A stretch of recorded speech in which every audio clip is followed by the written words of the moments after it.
बम धमाका, फायरिंग, खून खराबा। ना ना ना ना ना, कराची के हालात ना बिगड़े हैं, ऐसा कुछ भी नहीं है, ना ही थर्ड वर्ल्ड वॉर शुरू हुई है। तो फिर मैं किस बारे में बात कर रहा हूं? हॉलीवुड की टी शर्ट देखकर ये तो नहीं सोच रहे कि मैं किसी बिगेस्ट ब्लॉकबस्टर हॉलीवुड मूवी की बात कर रहा हूं, बिल्कुल भी नहीं। ये हमारी पाकिस्तानी इंडस्ट्री का सबसे मेगा बिग प्रोजेक्ट जिसको कहते हैं ना, वो है। मैं तो बहुत एक्साइटेड हूं रिव्यू देने के लिए दुनियापुर के बारे में। तो मैं आपका होस्ट वकास अब्दुल अजीज आज देने वाला हूं review Duniyapur drama. Duniyapur drama क्या है? ये स्टोरी जो कि हमें काफी रिजेंबल लगती है गैंग्स ऑफ वसीपुर, शायद आपको थोड़ा सा याद आया होगा। 6 एपिसोड्स हुए हैं उसके, लेकिन काफी इंपैक्ट आ चुका है। तो स्टोरी क्या है? 2 कबीले हैं, नवाब और आदम। नवाब जो कि वो नवाब नहीं है जो हम अक्सर सोचते हैं, किताबों में पढ़ते हैं कि नवाब ऐसे हैं वैसे होंगे और अदबो अदाब, ऐसा कुछ भी नहीं है। नवाब ये वो वाले नवाब हैं, भरम वाले, यू नो। तो वहां की जो नवाबों की जो एक सिनेरियो है, वहां पर ये कि उन्हें शुरू से ही यही सिखाया जाता है कि ताकत सबसे पहली प्रायोरिटी, इसके अलावा कुछ भी नहीं। मतलब दुनियापुर पे हमें कब्जा जमाना है। इसके कंपैरिजन में आप देख लें आदम यही है कि बच्चों यही सिखाया जाता है कि सबसे पहली चीज पावर से बढ़कर कुछ भी नहीं। तो ये जो 2 कबीले हैं, इनकी रेवलरी इस स्टोरी का मेन पंचिंग टैग है कि यार इन दोनों का जो रेवल है कि भाई दुनियापुर पे कब्जा करेगा कौन। दुनियापुर ड्रामे का जो मेन मकसद है, जो मेन मोटिव है, वो यही शो करना, या अवेयरनेस तो मैं नहीं कहूंगा, मैं एंटरटेनमेंट पर्पस पे कि यही के पावर और इनका जो ऑरा है वो कैसा है। आदम्स की बात करें, आदम्स में जो कास्ट है, नोमान एजाज साहब, ठीक है, जो एक लेजेंडरी आर्टिस्ट है, कुशल जो यंग हमारे सुपरस्टार हैं, अली रजा वो भी एक अपकमिंग बहुत अच्छे सुपरस्टार हैं। इसी तरीके से नवाबों में उसमें बहुत ही सीनियर आर्टिस्ट हैं, उसमें हसन नियाजी साहब हैं, और बोल में जो वो बने थे हकीम थे, यस हकीम थे। तो वो जो उनका जो कैरेक्टर है एज इट इज, जो उनका तलफ्फुज है, वो इस कैरेक्टर में उन्हें पूरी तरीके से निभाया और कैरेक्टर के साथ जस्टिस किया। अब बात कर लेते हैं इनके जो लुक्स हैं, वो लुक्स कैसे दिए गए हैं नवाबों का और आदमों का। नवाब जो हमने देखे हैं किताबों में या दूसरी उसमें सुना है कि नवाब ऐसे होते हैं, शेरवानी वगैरह ये वो, ऐसा कुछ भी नहीं है। मैं गलत नहीं हूं, कच्चे के डाकुओं को देखा होगा, वो किस तरीके से उनकी बड़ी बड़ी मूछें हैं, ये ब्लॉन्ड दाढ़ी वगैरह, ये जो होता है सेम लुक उनका वैसा ही है। हसन नियाजी साहब का लुक उठा के देखें तो वो यही है, उनके बेटे का किरदार कर रहे हैं कंपेयर टू आदम्स। यहां पर मुझे थोड़ी सी मैं यहां पर मेंशन करूंगा कि नोमान एजाज साहब का जो लुक है उन्होंने चेंज नहीं किया। जो हमारे वार्डरोब वाले हैं या जो मेकओवर वाले हैं, जो उन्होंने वो लुक पे काम नहीं किया जो कि करना चाहिए था। जैसे बशर मोमिन को उठा के देख लें, उसमें जो उनका जफर का कैरेक्टर था वो लुक टोटली डिफरेंट था, वो इस रोल में बहुत अच्छा लगता अगर उनकी मूछों का स्टाइल थोड़ा चेंज हो जाता, शलवार कुर्ते की जगह एक चुन्नटों वाला जो एक आ जाता है, एक डिफरेंट कुछ भी कर सकते थे व्हाटएवर, लेकिन वो चेंज नहीं हुआ। मुझे यहाँ थोड़ा सा लगा Noman Ejaz as it is Noman Ejaz ही वो लग रहे थे इसमें। जो वालदा का किरदार निभा रही है दादी, ओह माय गॉड, दादी वो जो हम कहते हैं ना यार ये दादा है, यहाँ का इलाके का दादा, इट्स लाइक सेम दादी वही है।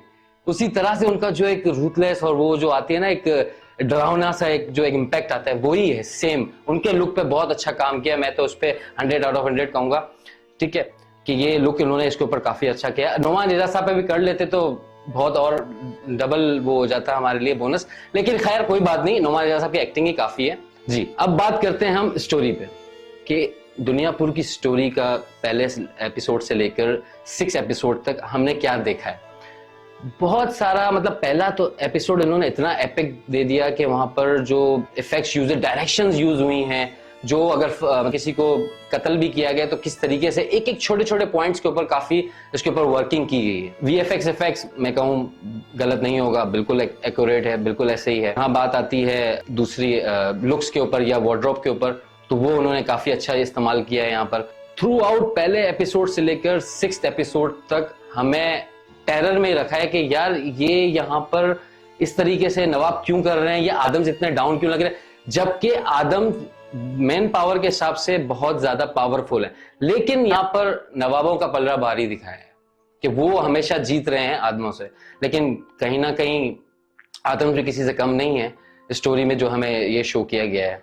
अच्छा, स्टोरी आगे चलती है जहां पर हमने जो एक कैरेक्टर्स डिस्कस किए, स्टोरी में फौरन ही हटा दी गई। उसका रीजन था, वो वाकई वो वैलिड रीजन था कि आदम का जो एक बेटा है, जो अली रजा उनका जो बड़ा बेटा है, वो कैरेक्टर निभा रहे हैं, वो अटैक करते हैं नवाबों के, हमें मतलब हमें चाहिए पावर चाहिए इस तरह से।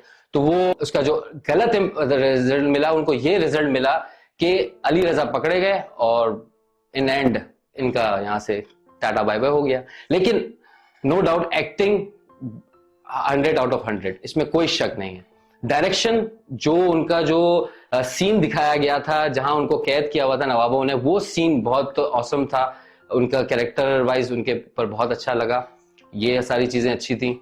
और नवाबों का जो पूरा जो लुक दिखाया है, जो उनकी हवेली दिखाई है, वो मुझे काफी अच्छा लगा। काफी अच्छा, मतलब जैसे मैं कब से कह रहा था ना आपसे, मेगा प्रोजेक्ट, तो इसमें काफी खर्चा हुआ है। मेरे मतलब रिसोर्सेज से पता चला ये है कि तकरीबन 25 से 30 करोड़ के ये प्रोजेक्ट बनाया गया है। Yes, it's a big amount. काफी इस पे मेहनत लगी कैरेक्टर्स को लेके। अगर इसमें जूनियर आर्टिस्ट भी हम कहें तो 150, तकरीबन 150 से 160 तक वो भी यूज हुए हैं। काफी अच्छा इसका जो अभी तक का इम्पैक्ट बहुत अच्छा आया है कि ये जो स्टोरी आम आजकल जो ड्रामा चल रहे हैं, सास बहू और इसने उसको बेवकूफ बना दिया, ऐसा कुछ भी नहीं। ये स्टोरी टोटली डिफरेंट है और हमारी ड्रामा इंडस्ट्री अब आहिस्ते आहिस्ते तरक्की कर रही है। जो हमने ये जो सिनेरियो देखा है, जिस हिसाब का इन्होंने ड्रामा बनाया है, लिखा है, तो काफी बहुत अच्छा मतलब इसका वो है। अगर इसकी हम बात करें कि आगे स्टोरी में हमें क्या देखने को मिल सकता है, जैसे मैंने आपको बताया, स्टोरी में 2 कबीले हो गए, ठीक है, उनकी लड़ाई झगड़ों की पूरी दास्तान दिखाई है। उसमें कौन कौन मरता है, एक बेटा यहां से मरा तो एक यहां से बेटा, नल एंड वाइट हो गया। अब बात आ जाती है कि पावर किसकी ज्यादा लग रही है। अच्छा, एक और चीज मैं यहाँ पर मेंशन करूंगा, पुलिस कहाँ है। तो यहाँ पर जो एक एसएचओ साहब हैं, वो ड्रामे में आते हैं, क्यों आते हैं पता नहीं चला, लेकिन वो स्टोरी का मेन रिक्वायरमेंट है कि पुलिस की यहाँ अब तक कोई जरूरत नहीं पड़ी, क्योंकि ये दोनों ही काफी थे। इनफैक्ट एसएचओ इनके अगेंस्ट हैं और उनकी जो टीम है यानी पुलिस वालों की, वो तो बेबस ही हैं। वो कहते हैं कि भाई हम एक तरफ आदम की साइड, कभी नवाबों की साइड। तो वो खुद भी मतलब इस मुझे स्टोरी में ये चीज जो पुलिस की जो लगी, वो थोड़ी सी कम रखी गई है। वो डिपेंड करता है क्योंकि सिचुएशन ऐसी आई नहीं अभी तक कि पुलिस की ऐसा कोई जरूरत पड़े। जहां हमने लास्ट एपिसोड में देखा कि जहां पे पुलिस का एक पावरफुल रिजल्ट मिला हमें, जो एसएचओ के जो सीनियर है सुपरिटेंडेंट, उन्होंने कहा कि आप अटैक करो डायरेक्ट आदमों पे और नुमान एजाज साहब उनको गिरफ्तार कर लो। और नवाबों के कहीं ना कहीं इनका ये दिखाया है कि यार ये नवाबों के साथ पुलिस वाले थोड़े से हेल्पफुल रहे हैं। हो सकता है ये आगे जाके ये हो कि ये तो पुलिस आपको पता है कि पुलिस सबकी बाप है, वो किसी एक की साइड नहीं ले सकती, ऑब्वियसली बात है, कानून सबसे पहले। तो वो मुझे एक चीज बहुत अच्छी लग रही है कि ट्विस्ट और टर्न्स में इसमें बहुत सारे हैं कि कौन किस वक्त क्या कर जाएगा, यू नेवर नो। तो ये प्रेडिक्शन करना बहुत ज्यादा डिफिकल्ट भी हो सकती है और सही भी हो सकती है कि होगा क्या।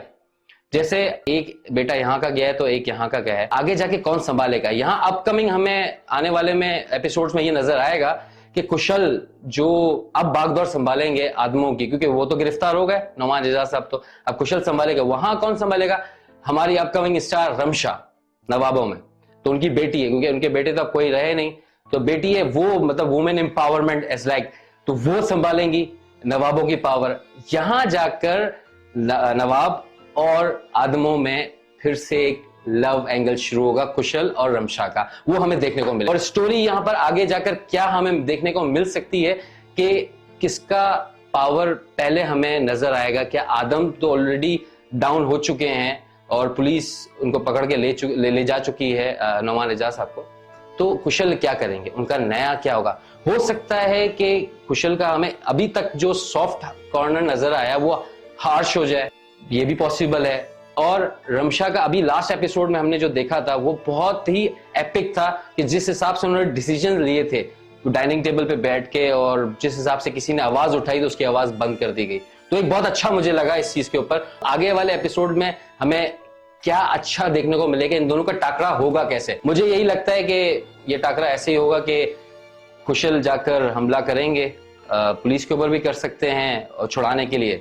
और नवाबों पे भी कर सकते हैं, जो रमशा है नवाबों वाली, तो वो क्या रिएक्शन देंगी ये तो अपकमिंग आप भी देखिएगा, मैं भी देखूंगा, और मुझे बताइएगा बिल्कुल आप कैसे बताएंगे कि अब तक का जो फर्स्ट एपिसोड से 6 एपिसोड तक आपको कैसा लगा। मुझे बताएंगे कैसे, कमेंट्स बॉक्स में। अभी तक आपने हमारा चैनल सब्सक्राइब नहीं किया तो प्लीज जल्दी से सब्सक्राइब कीजिए, ताकि आने वाले और अच्छे रिव्यूज आपको मिल सकें मजीद एपिसोड्स के बारे में। आप हमें अपनी बातें कैसे पहुंचाएंगे वो कमेंट बॉक्स में आपके हिसाब से ये लगा हो तो प्लीज मेंशन कीजिएगा, हमें बताइए अपनी राय से। आज के लिए इतना काफी था, तो अपने दोस्त होस्ट वकास अब्दुल अजीज को इजाजत दीजिए। अल्लाह।